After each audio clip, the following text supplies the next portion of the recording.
um society. I mean, hey, bros. Basically, I just want to make this video to say this. Okay, have you ever noticed that when people need people, like for instance, if somebody is if somebody is dying and they don't have any water, and somebody gives them water, they're not saying, "Oh, this person is another race," or "Oh, this person is short," "Oh, this person is fat," or "This person's gay," or "This person looks ugly," or they're not saying that. They're just saying thank you because the person gave them water and they needed it. But if that same person came up to them and just said hello to them, and if the person just said hello to them on the street or whatever, they'll be like, who is this person speaking to me? And I think that's a very ugly side of human nature. That's shallow. And people on YouTube, I've seen a lot of people on YouTube, they don't like talking about the shallowness of human nature, about how, you know, when people, like for instance in Texas, when that crisis hit, and when people were helping each other out with food and water, they weren't looking at each other's waist sizes and heights and races and sexual orientations and all that, and facial structures and height and all that stuff. They weren't worried about that at all. People were just saying, "Thank you for saving my life."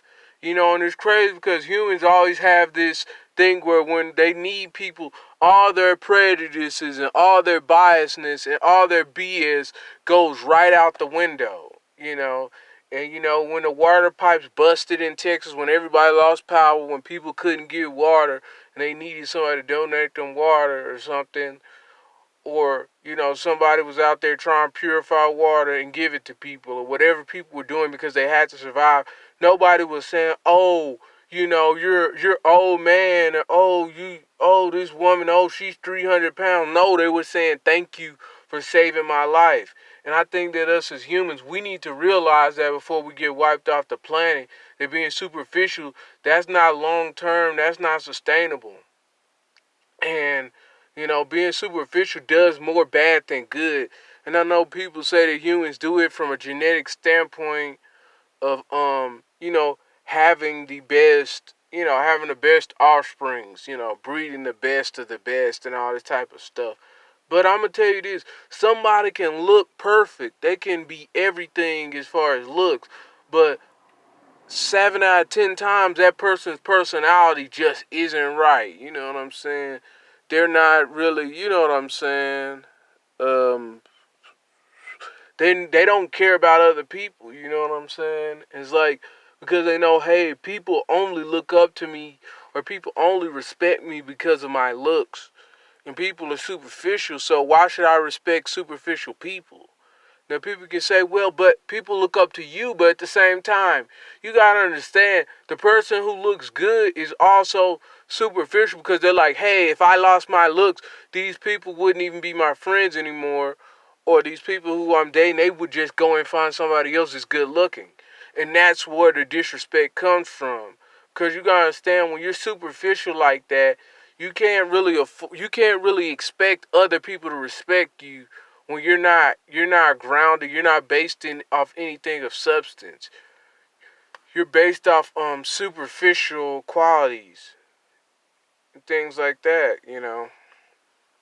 You can't you really can't expect more from other people than you expect from yourself, because I see a whole lot of superficial people and they wonder why life keeps doing them like that, why people they don't have any real people in their corner. Fake don't attract real. If you're fake, you can't expect to be getting real friends or real relationships, and you're fake. You know?